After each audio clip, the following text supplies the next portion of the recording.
وسلام على عباده الذين اصطفى أما بعد فأعوذ بالله من الشيطان الرجيم بسم الله الرحمن الرحيم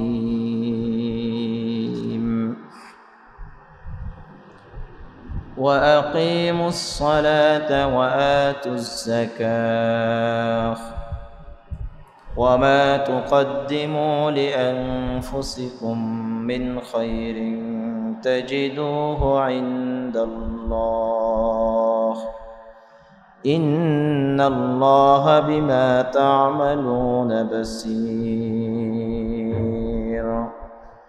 وقالوا لن يدخل الجنة إلا من كان هودا أو نصارى تلك أمانيهم قل هاتوا برهانكم إن كنتم صادقين بارك الله لنا ولكم في القرآن العظيم ونفعنا وإياكم بالآيات والذكر الحكيم صدق الله مولانا العظيم وصدق رسوله النبي الكريم ونحن على ذلك من الشاهدين والشاكرين والحمد لله رب العالمين شكر محبة الشتي زبان كله درود إبراهيم بني اللهم صل على محمد وعلى آل محمد كما صليت على إبراهيم وعلى آل إبراهيم إنك حميد مجيد اللهم بارك على محمد وعلى آل محمد كما باركت على إبراهيم وعلى آل إبراهيم إنك حميد مجيد سبحانك لا علم لنا إلا ما علمتنا إنك أنت العليم الحكيم رب زدني علما رب زدني علما رب زدني علما رب يسر ولا تعسر وتمم بالخير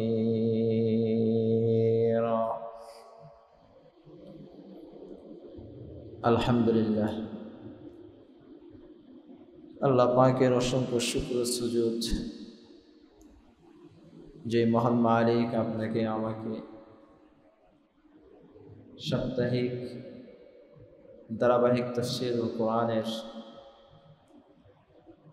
দীর্ঘ বিরতির পর যে মহান মালিক আপনাকে আমাকে আবারও কোরআনে কারীমের এই বরকতময় মজলিসে আসার বসার সুযোগ করে দিয়েছেন সেজন্য সেই মহান মালিকের কুদরতি দরবারে জবান খুলে কালিমাতুশ শুকরিয়া আদায় করি বলি আলহামদুলিল্লাহ। মুহতারাম হাজিরিন, সূরাতুল বাকারার 110 নম্বর আয়াতে কারিমা তিলাওয়াত করেছি। এই আয়াতের আল্লাহ তাআলা কয়েকটা কাজের কথা আদেশ করেছেন,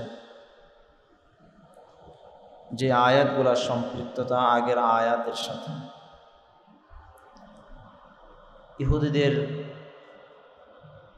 হিংসার বশবর্তী হয়ে তাদের যে কর্মকাণ্ডগুলা, সেই কর্মকাণ্ডগুলার বিবরণ দিতে গিয়ে মহান রব সাহাবায়ে কেরামদেরকে আমাদেরকে কিছু করণীয় সম্পর্কে বলেছেন, যে তারা তাদের কাজ করবে আর তোমাদের কাজ হবে এই।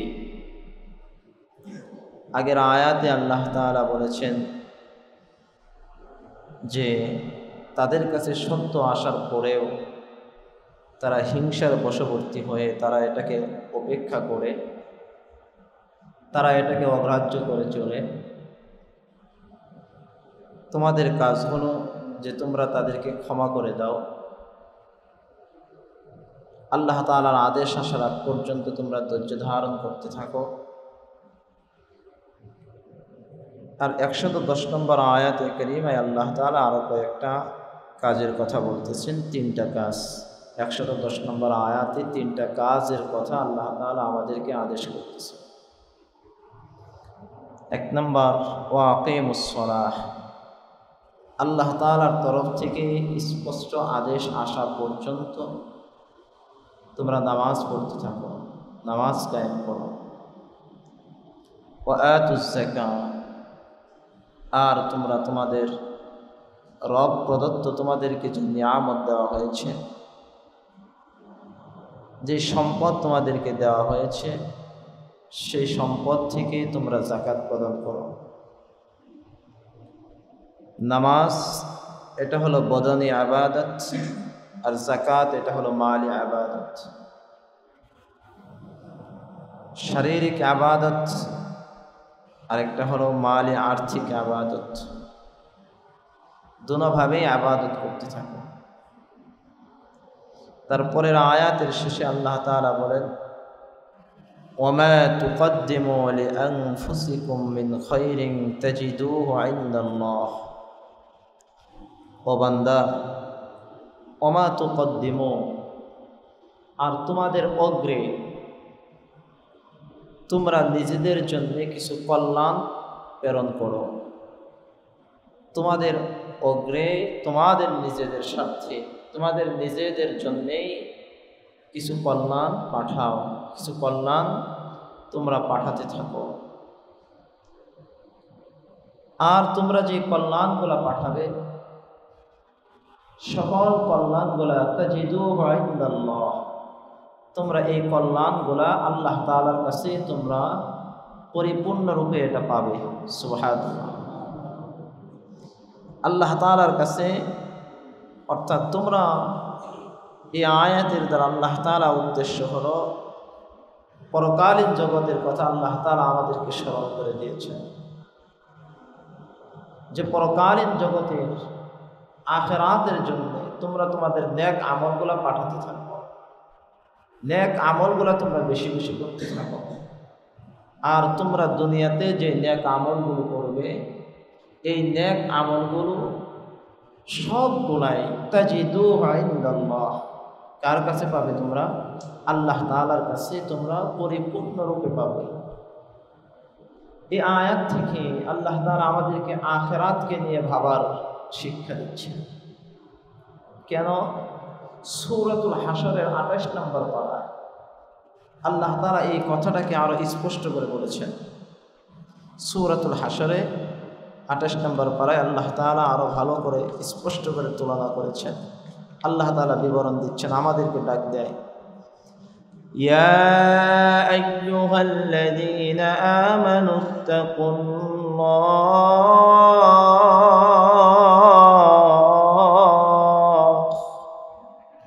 ওয়ালতানজুর নাফসুম মা কদ্দামাত লিগাদ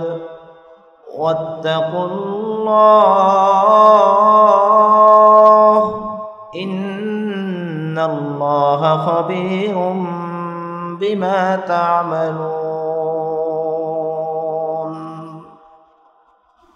সূরাতুল হাশরের 18 নম্বর আয়াতে কারিমায় আল্লাহ তাআলা এই সূরাতুল বাকারার আয়াতের সামঞ্জস্যে আর স্পষ্ট করে আল্লাহ তাআলা আমাদেরকে বলতেছেন, ইয়া আইয়ুহাল্লাযীনা আমানু, হে ঈমানদারগণ, ইত্তাকুল্লাহ, তোমরা আল্লাহকে ভয় করো, তোমরা আল্লাহকে ভয় করো।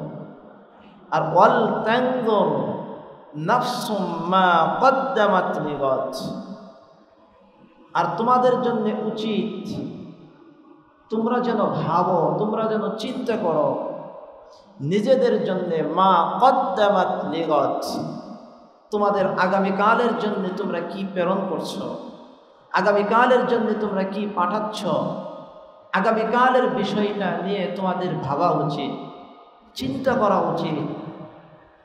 কারণ আগামীকাল আল্লাহ তাআলা এই আয়াতের দ্বারা বোঝাতে চাই, আজকে আমরা যে রাতে অবস্থান করতেছি, আগামীকাল সকাল যেরকমভাবে আমাদের কাছে আসা নিশ্চিত, আপনি আর আমি দুনিয়াতে থাকি আর না থাকি, সকাল আসবে, এই জমিনের উপর সকাল আসবে। সকাল আসা যেমন নিশ্চিত, ঠিক তদ্রূপ বান্দা তোমার জন্যে তোমার জিন্দেগিতে কিয়ামত আসা, আখিরাত আসাটা নিশ্চিত।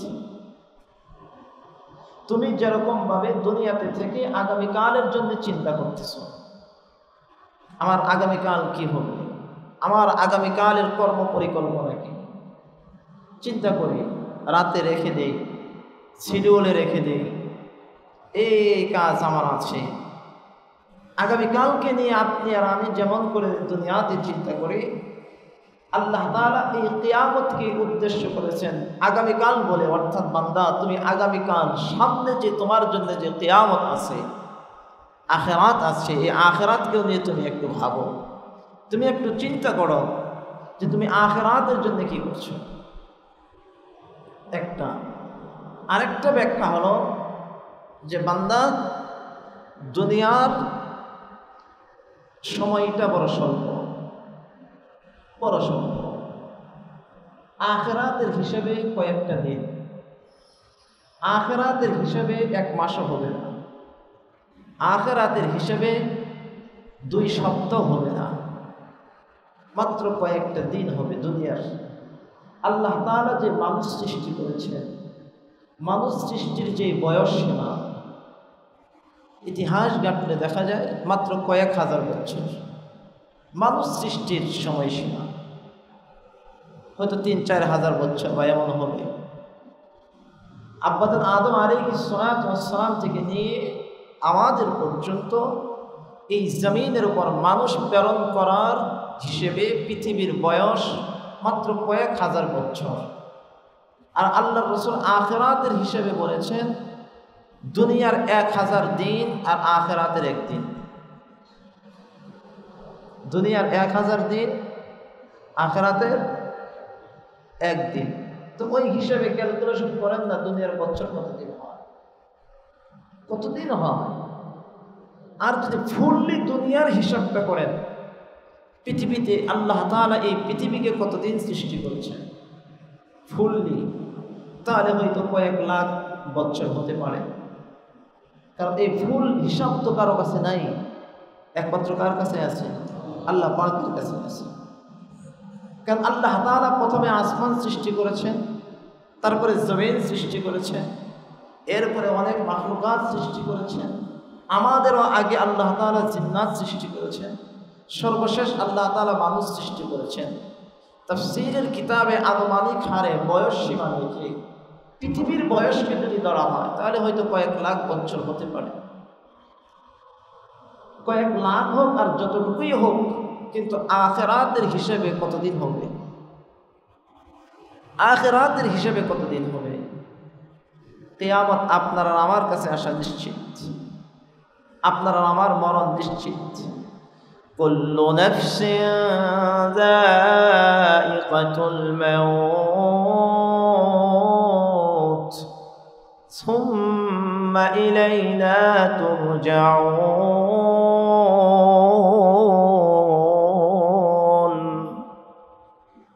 আল্লাহ তো বলে দিয়েছেন পৃথিবীর প্রত্যেকটা প্রাণীর কি আছে? মরণ আছে। যেই প্রাণীর জীবন আছে তারই কি আছে? মরণ আছে।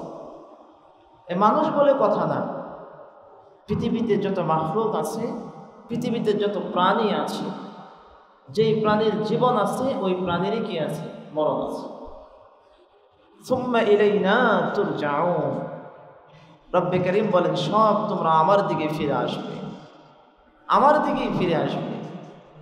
এই জন্যে মানুষ মারা গেলে দাফনের যেই দোয়াটা, সেখানেও আল্লাহ তাআলা স্মরণ করিয়ে দিয়েছেন, মিনহা খালাকনাকুম وفيها نعيدكم ومنها نخرجكم تارة أخرى আল্লাহ তাআলা বলেন মিনহা খালাকনাকুম, আমি রব তোমাকে এই মাটি থেকেই সৃষ্টি করেছি। ওফিহা নুঈদুকুম, আবার আমি তোমাকে এখানে ফিরিয়ে দিলাম।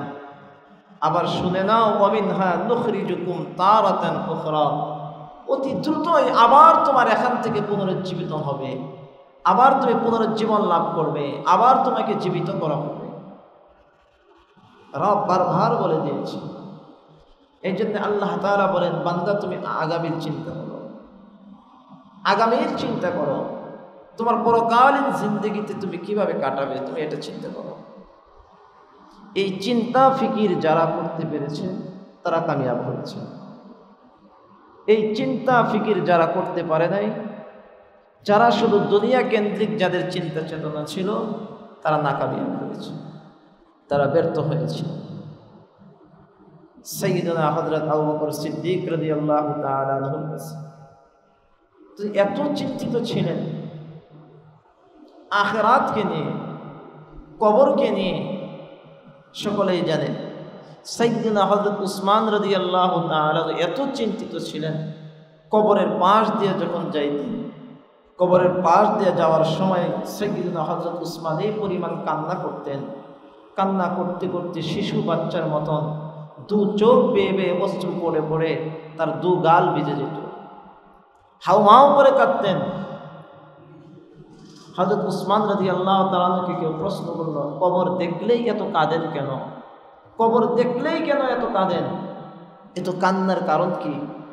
সাইয়্যিদুনা হযরত উসমান রাদিয়াল্লাহু তাআলা আনহু বলেন, ওই শোনো, সরকারে দু আলম নবী নবী মুহাম্মদুর রাসূলুল্লাহ সাল্লাল্লাহু আলাইহি ওয়াসাল্লাম বলেছেন, আখিরাতের যে মঞ্জিলগুলো আছে, আখিরাতের যেই পরিধি, এই আখিরাতের মঞ্জিলগুলোর ভিতরে সবচেয়ে সর্বপ্রথম ঘাটির নাম হলো কবর। এই কবর থেকে যেই সর্বপ্রথম নাজাত পেয়ে যাবে, আল্লাহ তাআলা তার আখিরাতের বাকি জিন্দেগির ঘাটিগুলা সহজ করে দিবে। কি পরিমাণ ভয় ছিল! অথচ জিনাদেরকে দুনিয়াতে জান্নাতের সুসংবাদ দেওয়া হচ্ছে। সাইয়্যিদুনা হযরত আবু বকর রাদিয়াল্লাহু তাআলা আনহু একবার খুব ক্ষুধার্ত, খুবই ক্ষুধার্ত। তো ওনার কাছে এসে ওনার বাদী কিছু খাবার নিয়ে আসেন। তো ক্ষুধার তাড়নায় পড়ে এটা উনি যাচাই বাছাই না করেই খেয়ে ফেলছে। তারপরে খাওয়ার পরে কেউ শুনতে পারলো যে এই মালটা ছিল সদকার মাল। মালটা কিসের মাল? সদকার মাল। তখন হযরত উসমান হযরত সাইয়্যিদনা আবু বকর সিদ্দিক রাদিয়াল্লাহু তাআলা এই সদকার মালকে তার পেট থেকে বের করার জন্য আঙ্গুল মুখের ভিতরে ঢুকিয়ে, গলার ভিতরে ঢুকিয়ে বমি করার চেষ্টা করা শুরু করলেন। কারণ তিনি জানে না এর জন্য যদি আল্লাহ তাআলার কাছে যদি হিসাব চলে আসে। উলামায়ে হাজরাত একটা কথা বলেন যে সদকার মাল খেলে দিল মরে যায়। কি মরে যায়? দিল মরে যায়, দিল মরে যায়। সদকার মাল যার জন্য উপযুক্ত সে খাবে, নিষেধ না। যেমন মানুষ মারা গেলে গ্রামের ভিতরে 40 3 দিন 4 দিন এই খাবারগুলা খেলে মানুষের দিলের নূর চলে যায়, দিল মরে যায়, দিলের ভিতরে নূর থাকে। জায়েজ না জায়েজের প্রশ্ন সবসময় চলে যায়। নূর যাকে বলে এটা চলে যায়, দিল মরে যায়। এই জন্য বুজুর্গানে কেরামদেরকে দেখেছি সহজে কারো বাসায় খাবার খেত না। কোনো বাসার থেকে খানা আসলে আগে এটাকে যাচাই করত, কি করে, কার বাসার থেকে খানা এসেছে, ইনকাম সোর্স কি, ইনকাম সোর্স যদি বৈধ হয় তারপরে জিজ্ঞেস করত যিনি রান্না করছে সে নামাজি কিনা। বেনামাজের হাতে রান্না খেত না। পাক পবিত্রতা কতটুকু, কারণ এই যাচাই বাছাইয়ের দ্বারাই দিল চিন্তা থাকে, আখিরাতের চিন্তায়, আখিরাতের চিন্তায়। আমাদের মাযহাবের ইমাম আবু হানিফা রাহিমাহুল্লাহ, উনি একবার ওনার ছাত্রের বাসায় দাওয়াতে গেলেন। ছাত্র কে জানেন? কাজী আবু ইউসুফ রাহিমাহুল্লাহ, ইমামদের মতর থেকে একজন। তো আবু ইউসুফ রাহিমাহুল্লাহ বাসায় গেছেন। তো বাসায় যাওয়ার পরে ওনার মেয়ে ছিল, রাত অবস্থান করবে। রাতের খাবার ইমাম আবু হানিফা রাহিমাহুল্লাহর কাছে দেওয়া হয়েছে, সামনে দেওয়া হয়েছে। আবু ইউসুফ রাহিমাহুল্লাহর একটা মেয়ে ছিল, মেয়েটাও খুব বুদ্ধিমান, তাকওয়াওয়ালা। তো ইমাম আবু হানিফা রাহিমাহুল্লাহর কাছে যখন খানাটা দিয়েছেন, যে উনি যতটুকু খাবার দিয়েছেন সব খাবার খেয়ে ফেলছে। খাবার যখন অবশিষ্ট নেই, ভিতরে মেয়ে বাবাকে বলতেছে, তোমার উস্তাদ এটা কেমন উস্তাদ, আসছে তার সব খেয়ে ফেলছে, মেহমান তো কিছু রেখে দেয় যে ভিতরে কিছু আছে কিনা, হ্যাঁ রান্নাঘরে কিছু আছে কিনা, বাড়ির ঘরের যারা আছে তাদের জন্য তো একটু চিন্তা ফিকির করবে। এ কেমন মেহমান, সব সাবার করে যাচ্ছে। আচ্ছা ঠিক আছে, তো এখন আল্লাহর ওলি মানুষ, রাতের বেলা ঘুমাবে, শেষ রাত্রে নিশ্চিত উঠবে, শেষ রাতে নিশ্চিত উঠবে, তাহাজ্জুদের নামাজ সালাত আদায় করবে, এটাই তো স্বাভাবিক। এই জন্য ওনার ঘরের সামনে ওজুর পানির পাত্র যা যা লাগে, কারণ রাতে উঠে কাকে ডাকবে, কোথায় যাবে, কষ্ট হবে, সব রেডি করে রেখে দিচ্ছে। সকালবেলা ঘুম থেকে উঠে মেয়ে সর্বপ্রথম উঠেই, মেয়েও তো তাহাজ্জুদ গুজার, ওঠার সময় উঠে দেখে যে কিরে ফজরের আজান হয়ে যায়, এখনো হুজুর বের হয় না। লোটা, আমাদের গ্রামের বাসায় লোটা বলতো, যে লোটার পানির লোটাতেই আছে, এই বান্দা কি ঘুমাই নাই? নিশ্চিত তো ঘুমাইছে, তো ঘুমাইলে তো তার অজু লাগবে, তার মানে সে অজু করে নেয়, কারণ পানি তো পানির মতো রয়ে গেছে। ফজরের নামাজের পরে ইমাম আবু ইউসুফ রাহিমাহুল্লাহ যখন বাসার ভিতরে ঢুকছে, মেয়ে জিজ্ঞেস করে, আব্বাজান তোমার উস্তাদের কেমন উস্তাদ, এত বড় ইমাম, এই নাম শুনছি সেই শুনছি। কেন? কয় আমি দুইটা প্রশ্ন করবো, তাকে ডাকো। একটা হলো রাতের খাবার সে সব কেন খেয়ে ফেললো, একটু মেহমানদের একটু চিন্তা ফিকির করলো না যে বাসার ভিতরে খাবার আছে কিনা।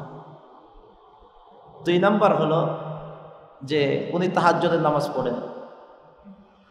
বাবা বলে, কথা সাবধানে বলো, তুমি কার সম্পর্কে কি বলো তুমি জানো? কই না, আমি পানি দিয়েছি অজু করার, উনি পানির যেই পানি সেই পানি অবস্থায় পানিই রয়ে গেছে, অজু করে নেই, নামাজ পড়ে নেই। আচ্ছা ঠিক আছে। সকালবেলা মেয়ে ইমাম আবু হানিফা রাহিমাহুল্লাহকে প্রশ্ন করে যে, হযরত আপনি যে চিন্তা করলেন না খাবারের সময়, ভিতরের মানুষ খানা খাচ্ছে, কি খাবে, খাবার অবশিষ্ট আছে কিনা একবারও ভাবলেন না?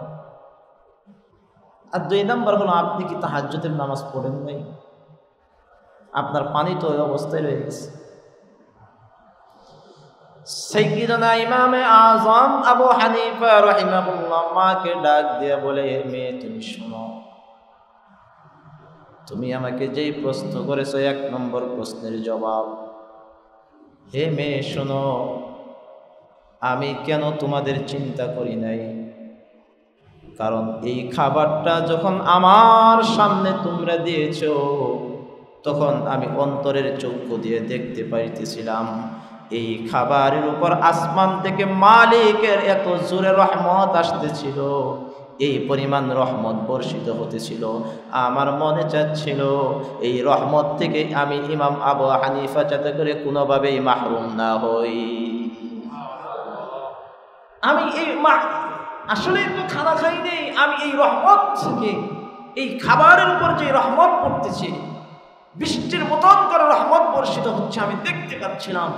এই রহমতগুলো সংগ্রহের জন্য আমি আর চিন্তা করি নাই, আমার সময় ছিল না। এবার ইমামে আযম মেয়েকে ডাক দিয়ে বলে, মেয়ে শোনো, তুমি তাহাজ্জুদের নামাজের কথা তুমি চিন্তা করো। ও মেয়ে শোনো, আমি তো সারাটা রাত্র ঘুমাই নাই, আমি তো সারাটা রাত্র ঘুমাই নাই, আমার তো ওষুধ প্রয়োজন হয় নাই, কারণ খাবার হালাল ছিল। আমি সারাটা রাত্র এই খাবার খাওয়ার বদৌলতে আমি ইমাম আবু হানিফা এত অধিক পরিমাণ আজকের রাতে মাসআলা সাবেত করেছি, মাসআলা বের করেছি, যে মাসআলাগুলো আজও পর্যন্ত আমার সমাধানে আসতেছিল না। আমি তো মাসআলা বের করতেছিলাম, ইলমের সাগরে পড়েছিলাম। তোমার এই হালাল খাবারের উসিলায় আল্লাহ তাআলা আমার এই মাসআলাগুলো হল করে দিয়েছে।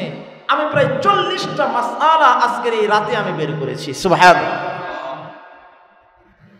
এগুলো ছিল তাকওয়া।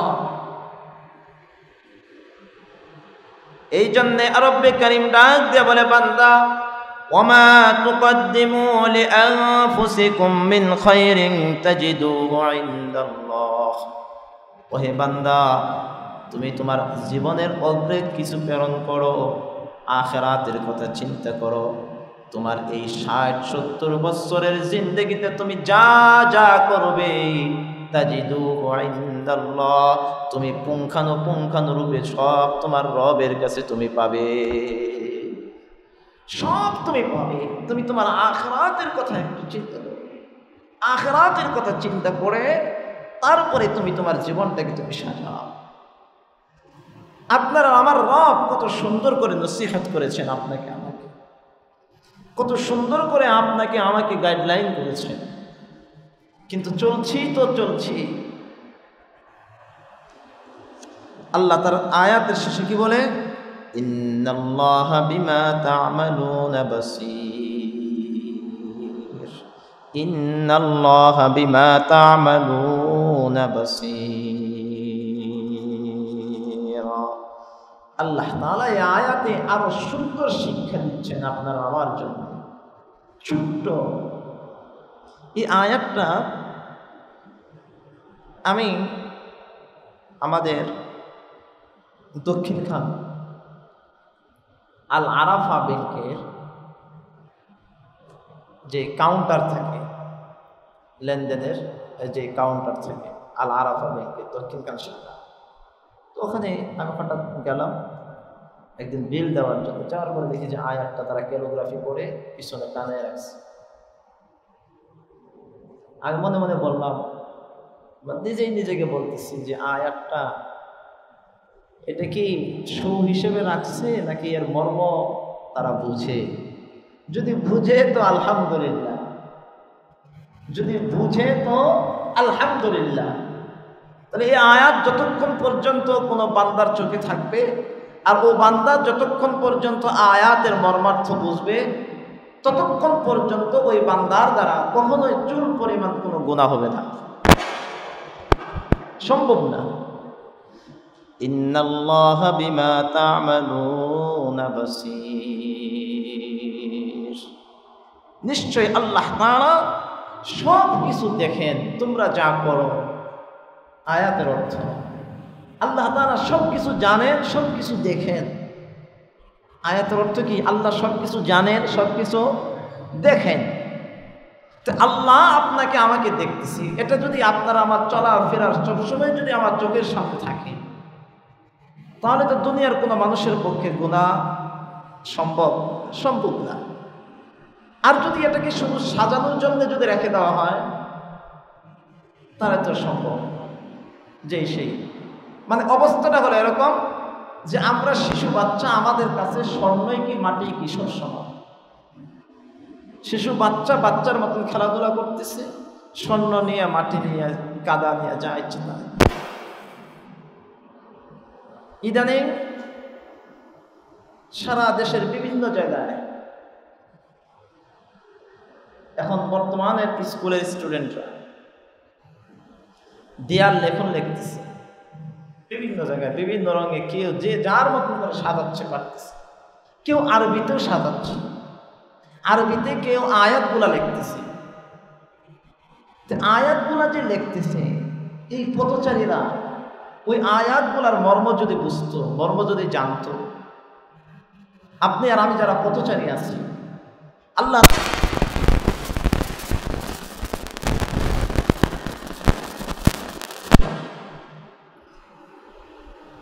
আপনার আর আমার ভিতরে কোনো চেতনা লাগতো না। চেতনা একটাই, যে আখিরাতের চেতনা। আপনার আর আমার ভিতরে যতক্ষণ পর্যন্ত আখিরাতের চেতনা থাকবে, যতক্ষণ পর্যন্ত রবের চেতনা থাকবে, ততক্ষণ পর্যন্ত কোনো মানুষ পদভ্রষ্ট হবে না। কি ভাই, হবে? হবে না। সবচেয়ে বড় চেতনা হলো মুসলিমের জন্য, আমি যেটা মনে করি, আখিরাতের চেতনা, রবের চেতনা। আল্লাহ তাআলা এটা বলেছেন, ইন্নাল্লাহা বিমা তা'মালুনা বাসীর। তো আপনার আমার চেতনা হওয়া এটা দরকার, যে রব আমাকে দেখতেছেন, রব জানেন, রব দেখেন। নামাজে দাঁড়িয়েছি, চেতনা এটা রব দেখতেছেন। মসজিদে এসেছি, চেতনা রব দেখতেছেন। দুনিয়ার কাজ করতেছি, চেতনা এটা রব দেখতেছেন। রব যখন দেখতেছেন, রব যখন এটাকে ফলো করতেছেন, সংরক্ষণে রাখতেছেন, আবার রব বলে দিয়েছেন আমার সব কিছুর হিসাবও নেবে, আমার সব কিছুর হিসেবও নেওয়া হবে, আমার হিসেবও দিতে হবে। যারা ক্যাশের ভিতরে বসে, ক্যাশ ব্যাংকে বলেন বা বিভিন্ন যারা ক্যাশিয়ার থাকে, কোষাধ্যক্ষ যে সেক্টরে হয়, যারা চিন্তা করে যে দিন শেষে আমার ক্যাশটা মিলিয়ে দিতে হবে, মানে আমার হিসাবটা A to Z মিলিয়ে দিতে হবে, ও সারাদিন অ্যালার্ট থাকে যে 25 পয়সা 10 পয়সাও যাতে করে আমার থেকে হেরফের না হয়, কারণ আমার ক্যাশ মিলিয়ে দিতে হবে। কারণ তার চিন্তা কি, যে বিকাল 4টার পর হয়ে গেলেই আমার ক্যাশ হ্যান্ড ওভার করতে হবে। তো আপনারা আমার চিন্তা যদি থাকতো এটা, যে আমার তো হিসাব দিতে হবে, আমার হিসাব দিতে হবে, হিসাবের ভিতরে কোনো গরমিল করা যাবে না। গরমিল করলে আপনি আর আমি ধরা খাবো, তাহলে আপনি আর আমি সঠিক রাস্তায় চলে আসলাম। আল্লাহ আমাদেরকে হেদায়েত দান করেন, আল্লাহ আমাদেরকে বুঝার তৌফিক দান করেন। আমাদের পাঠ্যসূচিতে 4র্থ শ্রেণী 5ম শ্রেণীর আমাদের কওমি নিসাবের মাদ্রাসার পাঠ্যসূচিতে কিছু কিছু কিতাব আছে। এই কিতাবগুলোর ভিতরে আমরা ওখানে শিক্ষা দিই বাচ্চাদের, যে সেখানে আমাদের পাঠ্যসূচির ভিতরে এরকম যে আল্লাহ তাআলা দেখেন, কেমন দেখেন, সেখানে আরও অনেক কিছু লেখা আছে, যে এরকম দেখেন আল্লাহ তাআলা আলো অন্ধকারের ভিতরেও দেখেন, আল্লাহ আলোতেও দেখেন, আল্লাহ অন্ধকারের ভিতরেও দেখেন। এমন কি একদম ঘোর অমানিসার রাতের, একদম ওই অমানিসার রাতের ভিতরে, আমাবস্যার রাত যাকে বলে, ঘোর অমানিসার রাতে অন্ধকারের ভিতরেও অন্ধকার কালো পিঁপড়া যে হাঁটে, বুঝাইতে পারিনি, একদম কালো পিঁপড়া অন্ধকার রাতে যে হাঁটে, আল্লাহ তাআলা ওই কালো পিঁপড়াটাকেও দেখেন, এবং ওই হাঁটার যে আওয়াজটুকু হয়, এই আওয়াজটুকু আমার রব শুনতে পায়। সুবহানাল্লাহ। আমাদের মাদ্রাসার পাঠ্যসূচি এভাবেই লেখা। তো ছোট্ট থেকেই বাচ্চাদেরকে নৈতিকতা, চেতনা শিক্ষা দেওয়া, যে আমার রব দেখতেছেন, কোন পর্যায়ে দেখতেছেন, এই পর্যায়ে দেখতেছেন, অন্ধকারের ভিতরেও দেখতেছেন। কালো এক পিঁপড়া, এক কালো রাত, কালো, আবার পিঁপড়ার চাইতে ছোট প্রাণী হতে পারে না। এই ছোট প্রাণীটাকেও রব দেখতেছেন, সংরক্ষণ করতেছেন, রব খাওয়াচ্ছেন। এবং শুধু এটাও না, হাঁটার একটা আওয়াজ আছে, ওই আওয়াজটাও আমার রব শুনতেছে। ইন্নাল্লাহা বিমা তা'মালুনা বাসীর।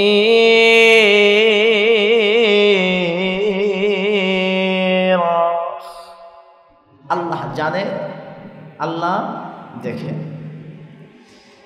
আসেন 11 নম্বর আয়াতে কি বলে, এখানে ছোট্ট একটা শানে নজুল আছে। এই দোষটা আমাদের ভিতরেও আছে, এটা ইহুদি খ্রিস্টানদের ভিতরে ছিল। দোষটা কি? আল্লাহ তাআলা বলেন, وقالوا لن يدخل الجنة إلا من كان هودا أو نصارى تلك أمانيهم قل هاتوا برهانكم إن كنتم صادقين।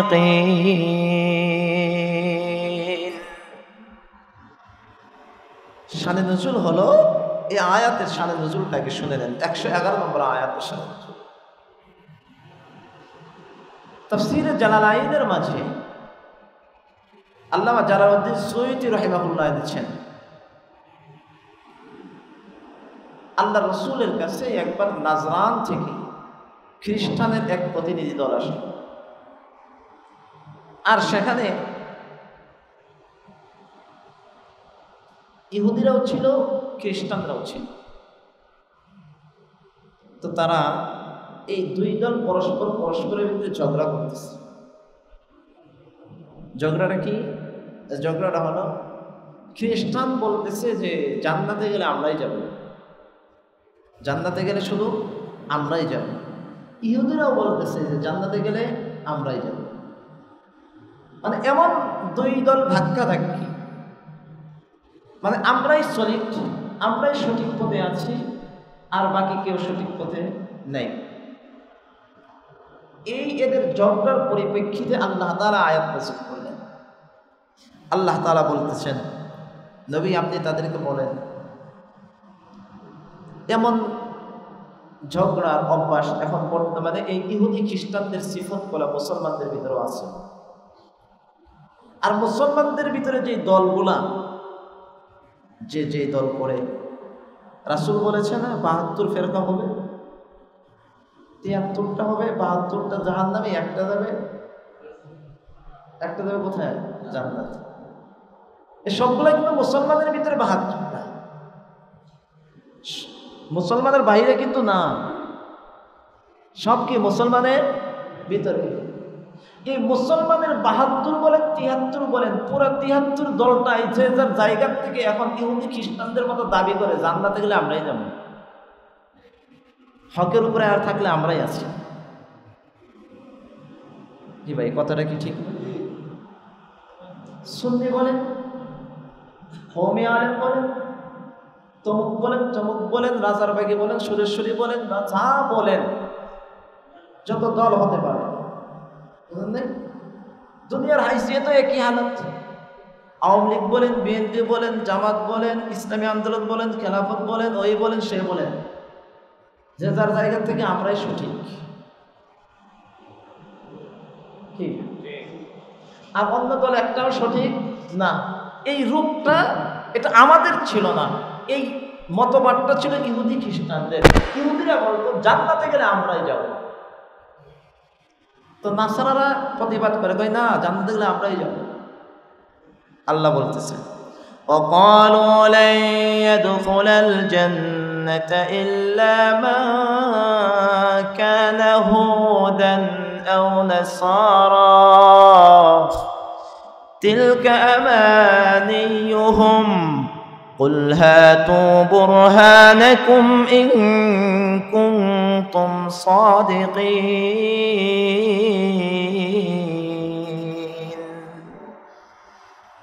আল্লাহ তাআলা বলতেছে, ওয়াকালু, তারা বলে, লা ইয়াদখুলাল জান্নাতা, জান্নাতে তারা কেউ প্রবেশ করবে না, কখনোই না। লান এটা তাকিদ। তাদের কথার ভাষ্যটা কি?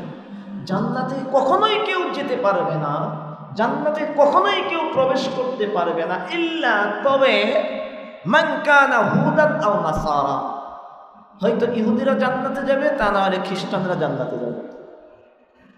এটা ছিল তাদের দাবি। অর্থাৎ খ্রিস্টানরা বলতো আমরা, ইহুদিরা বলতো আমরা।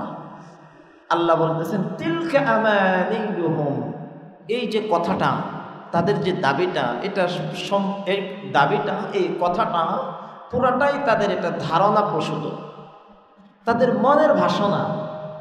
এটা তাদের কি মনের একটা ভাষণ, যে তাদের একটা ধারণা প্রসূত যে আমরাই যাব কোথায়? জান্নাতে। কারণ ইহুদিরা কিন্তু আল্লাহ অবিশ্বাসী না, বুঝাইতে হবে। ইহুদিরা কি আল্লাহ অবিশ্বাসী? আল্লাহ অবিশ্বাসী না।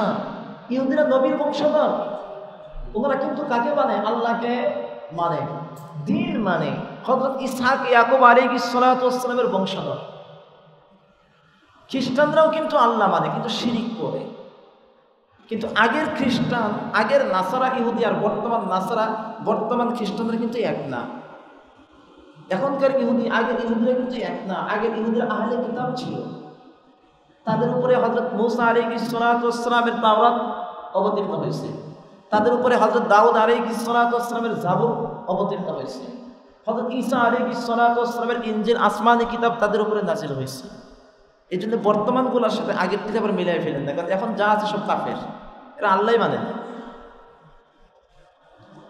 তো আল্লাহ বলতেছেন এই যে ইহুদি নাসরানীদের যে দাবি যে জান্নাতে যাব শুধু আমরাই, তিলকা আমানিহুম, তাদের এই দাবিটা পুরাটাই মনের একটা ভাষণা, তাদের একটা ধারণা পোষণা, তাদের একটা ধারণা বাসনা।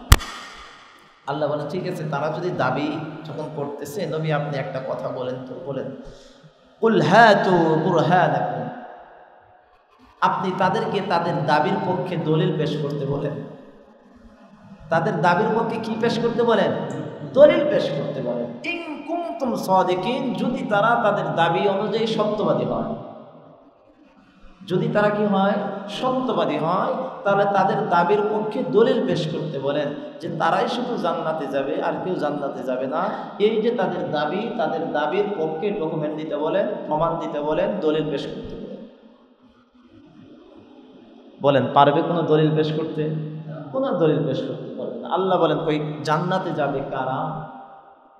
আল্লাহ এখন জান্নাতে যাওয়ার কে যাবে, জান্নাতে যারা যাবে তাদের সম্পর্কে আল্লাহ তাআলা 112 নম্বর আয়াতে বলতেছেন, বালা মান আসলামা ওয়াজহাহু লিল্লাহ,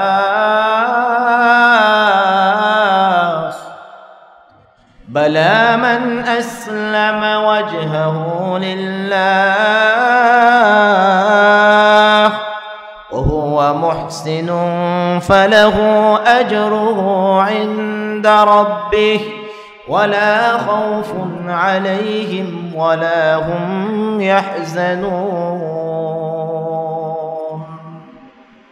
দেখেন আমার রব কত সুন্দর সমাধান দেয়, কত সুন্দর করে বলে, বালা হ্যাঁ জান্নাতে যাবে তারা, মান আসলামা ওয়াজহাহু লিল্লাহ, যে তার চেহারাটাকে আল্লাহ তাআলার কাছে সমর্পণ করে দিয়েছেন। সুবহানাল্লাহ।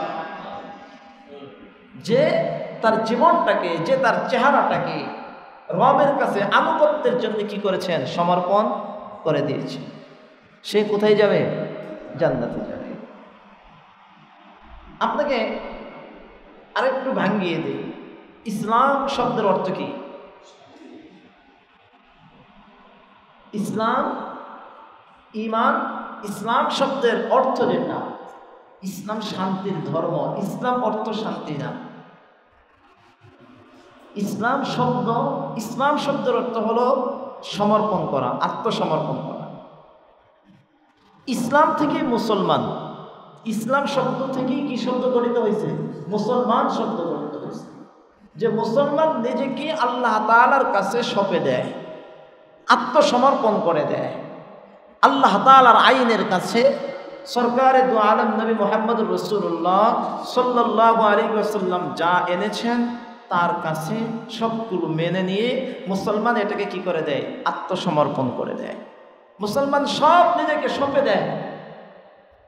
আত্মসমর্পণ করা, আত্মসমর্পণ যখন আপনি আর আমি করে ফেলবো, তখন আপনার আর আমার কিছু থাকবে না। আমার রব যেভাবে বলেছে সেভাবে আমি চলব। আসলামা ওয়াজহাহু, আর মুসলমানই তার রবের কাছে চেহারাটাকে আত্মসমর্পণ করে। মুসলমানই একমাত্র তার রবের কুদরতি কদমে সিজদা দেয়। কি আপনি আর আমি, একজন মুমিন, একজন মুসলিম রবের কুদরতি কদমে কি দেয়? সিজদা দেয়। আর পৃথিবীতে যত ইবাদত আছে, সকলে ইবাদতের ভিতর থেকে আল্লাহ তাআলার কাছে সবচেয়ে পছন্দনীয় ইবাদত হলো সিজদা দেওয়া। সিজদা দিলে রব খুশি হয়। আর এই জন্য পৃথিবীর সর্বপ্রথম আদেশও ছিল এটা, সিজদা করা। পৃথিবীর সর্বপ্রথম আদেশ আমাদের উপর কি ছিল? সিজদা করার আদেশ ছিল। এই জন্যই তো সরকারে দু আলম নবী মুহাম্মদুর রাসূলুল্লাহ সাল্লাল্লাহু আলাইহি ওয়াসাল্লাম বলেছেন, বান্দা যখন সিজদা দেয় তখন তার রবের সবচেয়ে নিকটবর্তী হয়ে যায়। বান্দা সিজদার মাধ্যমে তার রবের কাছে সবচেয়ে নিকটবর্তী হয়, আর অন্য কোনো ইবাদতের মাধ্যমে এত নিকটবর্তী হয় না যতটুকু নিকটবর্তী হয় সিজদার মাধ্যমে। এই জন্যে আল্লাহর রাসূল বলেন, সিজদায় গিয়ে চাও, মালিকের কাছ থেকে নিয়ে নাও, মালিকের কাছ থেকে তোমার আশা পূরণ করে নাও। গত জুমার আগের জুমাতেই তো মনে হয় আমি বলেছি যে সিজদায় দোয়া কবুলের সময় বলেছি না, মনে আছে কিনা? 12টার সময় বলেছিলাম, এর ভিতরে একটা এটা ছিল যে সিজদার সময়। সিজদার সময় কি হয়? দোয়া কবুল। এই জন্যই তো আল্লাহ তাআলা বলেন, বালা মান আসলামা ওয়াজহাহু লিল্লাহ, জান্নাতে যাবে তারা যে তার চেহারাটাকে রবের কাছে সমর্পণ করে দেয়, আত্মসমর্পণ করে। অর্থাৎ যার দিলের ভিতরে ঈমান আছে, যার ভিতরে ইসলাম আছে, ওই বান্দাই জান্নাতে যাবে। ঈমান আর আমল, ইসলাম, ঈমান আর আমল দুইটা সমন্বয় হওয়া। ঈমান প্রথমে আপনার আর আমার দিলের ভিতর থেকে বিশ্বাস, আর এই বিশ্বাসটাকে অঙ্গ প্রত্যঙ্গের মাধ্যমে বাস্তবায়ন করে এটা দেখাই দিতে হবে যে আমি যে বিশ্বাস করেছি, অন্তর দিয়েও করেছি, মুখ দিয়েও করেছি, আর কাজের মাধ্যমেও বুঝিয়ে দেওয়া যে আমি আপনার আনুগত্য করেছি। আল্লাহ বলেন যে তার নিজের চেহারাটাকে সঁপে দেয়, আল্লাহ সার্টিফিকেট দিচ্ছে, ওহুয়া মুহসিন।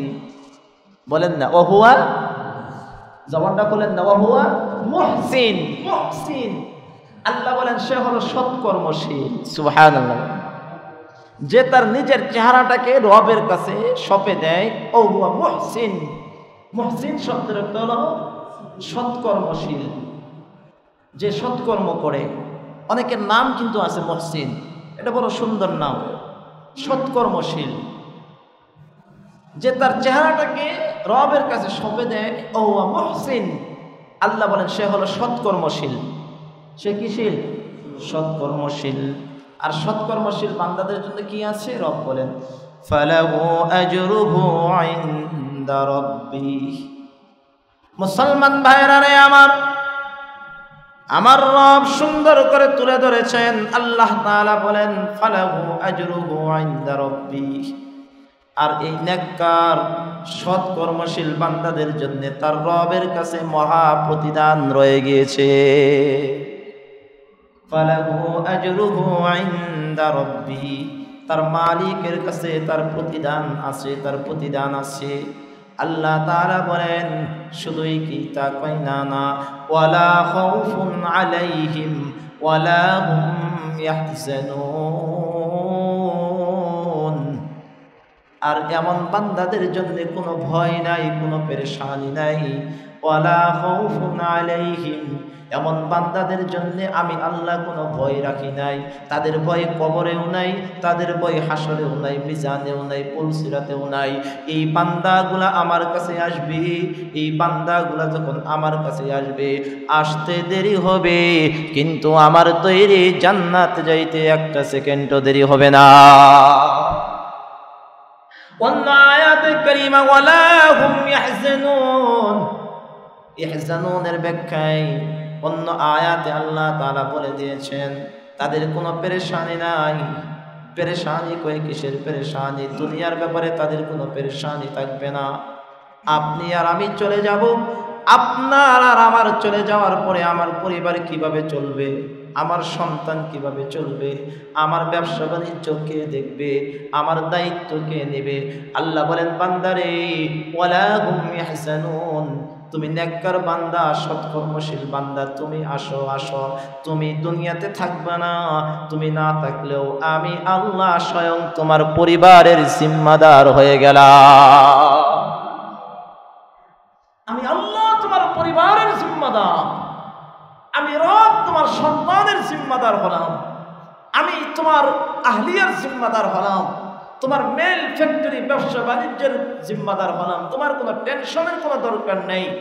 আমি তোমাকে ভয়ের ভিতরে রাখবো না যে পরকালীন জগতে যাওয়ার পরে জান্নাতে যদি না যেতে পারি জাহান্নামে যাই কিনা, একটা আতঙ্ক, না না কোনো আতঙ্ক ভয় কোনো কিছু নেই, পেরেশানি নাই। আল্লাহ তাআলা আমাদের সবাইকেই মুহসিন হওয়ার তৌফিক দান করেন। আমাদের সবাইকে আল্লাহ তাআলার কাছে নিজেদেরকে সঁপে দেওয়ার, আত্মসমর্পণ করার তৌফিক দান করেন। ইনশাআল্লাহ একটা রুকু শেষ হয়েছে, আল্লাহ চায় তো আগামী সপ্তাহে ইনশাআল্লাহ 113 নম্বর আয়াতে কারিমা ইনশাআল্লাহ আমরা আলোচনা করব। আল্লাহ তাআলা আমাদের সবাইকে আগামী সপ্তাহে সুস্থতার সাথে এই কোরআনের মজলিসে বসার তৌফিক দান করেন, আমিন। আলহামদুলিল্লাহ, বিগত প্রায় 1 মাস যাবৎ দেশের পরিস্থিতির কারণে আমাদের সাপ্তাহিক তাফসীর বন্ধ থাকার পরে এই সপ্তাহে চালু হয়েছে। আল্লাহ পাকের শুকর। আজকে আমাদের কাছে অনেকেই দোয়া চেয়েছেন।